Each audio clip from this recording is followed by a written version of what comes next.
Courage to invest your time. We've got a limited supply. The courage to invest your emotion, your heart, your soul. The unique thing about Mark Hughes, his heart and spirit was right out there to be invested. So it got bruised and so it got misunderstood, but he was always willing to risk it, to risk taking the first step, to risk the first phrase, I love you, even though you weren't quite sure you were going to hear one back. You just risk it.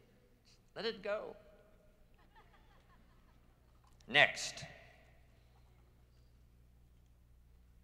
The challenge for all of you here, since you have done extraordinary things to get here, now use all of that it took to get here to now become a leader. Your family needs an extraordinary leader. Your community needs an extraordinary leader. Your organization needs an unusual leader. To make all the promises that our marketing plan says and that our history says is possible, now comes the challenge of leadership to make sure that all of that happens. Here's the key now on leadership. Be willing to accept the opportunity and the responsibility. Become a leader to your customers. We've talked a lot about that yesterday, helping customers through that early look at what we've got that could be the answer to their challenges. And sometimes it takes somebody to take them by the hand and say, hey, it's going to be okay, let me show you. It's going to be okay, let me show you. Become a leader and inspire your inner circle.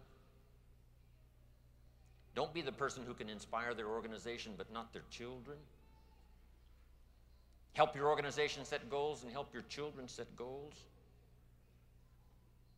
Help people make wise decisions about how to proceed and what to do with their time and their money. What to do with the opportunity so that it doesn't slip through their fingers and someday they'll regret that they let it get away. Next, I ask you to work on all of your skills and all of your gifts. It's been my challenge since coming from the farm country of Idaho.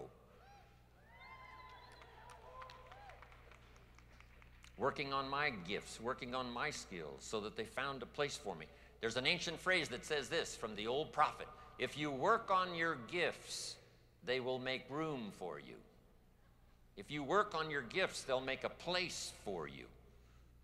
You'll have a place to serve, a place to be effective, a place to have influence. If you work on your skills, work on your gifts. I've got to be one of the good examples. Look where my gifts have brought me. From the farm country of Idaho to Nashville, Tennessee. Wow.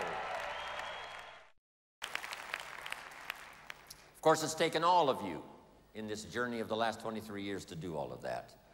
But I'm excited we had the opportunity. I'm just anxious for it to continue. Mark made his share of mistakes. Some of us that go back to the beginning were in on all of them. And it was an interesting list, both in products and marketing and judging people. He made his share. But jot this down because it's one of the best things I know to say about Mark Hughes. His list of virtues was so long, it overcame his short list of mistakes. We should all work to that our list of virtues is so long, it overcomes our mistakes. If you haven't made these notes before, this is a good time. When I first, 19 years ago, started traveling with Mark, I shared this little list. Here it is, number 1. For the things we want for the future, first, get serious. Serious about your own commitment, serious about your goals for the future, serious about being the best example possible of the Herbalife opportunity and the incredible, remarkable ability to enjoy good health from Herbalife's products. Get serious about your own personal development. This would be a good time to get serious, this beginning 2003, making new commitments for the future, especially from what we've heard these last few days by everybody's presentation. Next is to get smart. Learn everything you can. Here's what it takes: incredible patience to learn, because some good ideas come in strange packages.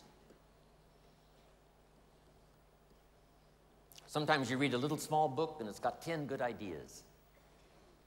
And then you read a 500-page book and it's got 2 or 3 good ideas.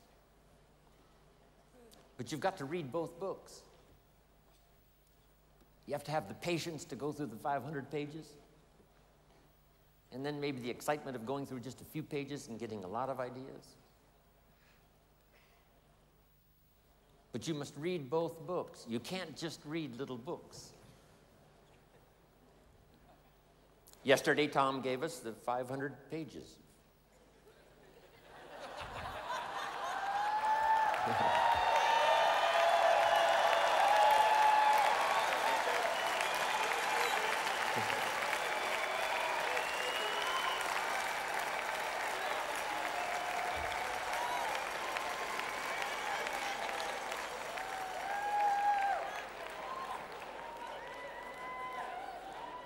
Which is Tom's style. Tom is very famous. He does his, right, corporate stuff.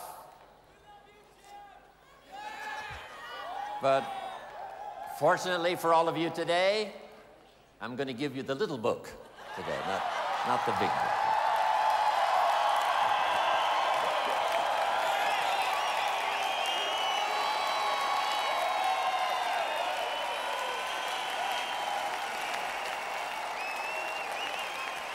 Thank you.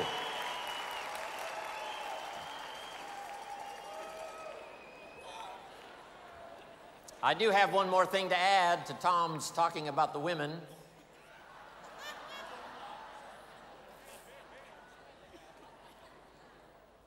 There's 3 ways to control a woman.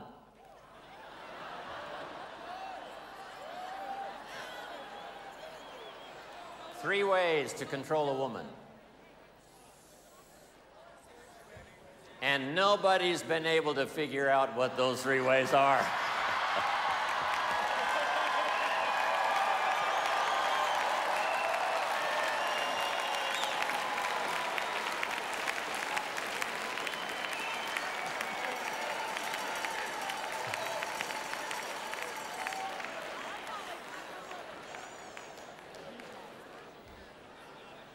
In America, women have access to 85% of the wealth of the country. No, they control 85% of the wealth of America and have access to the other 15%.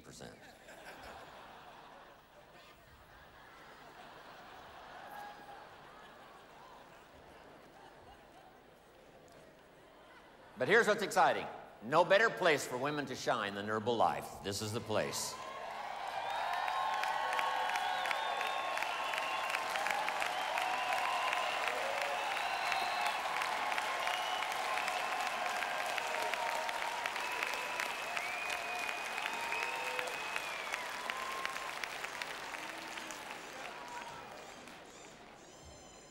So, first, get serious. Next, get smart. Learn everything you can from every source you can. Have the patience. Here's one of the advantages of Herbalife: multiple voices to give you all the views you need to make good decisions. Some voices that are new, just getting started, but they've had such extraordinary success, we have to have them tell their story, share ideas. Some that have been around since the beginning, we ask them to share equally so that we can get the perspective of how to organize our own lives, everything from time to money to life to family to business to skills to disciplines. The corporation has to be smart. Learn all they possibly can to be the best support system for all of us in the world. Next,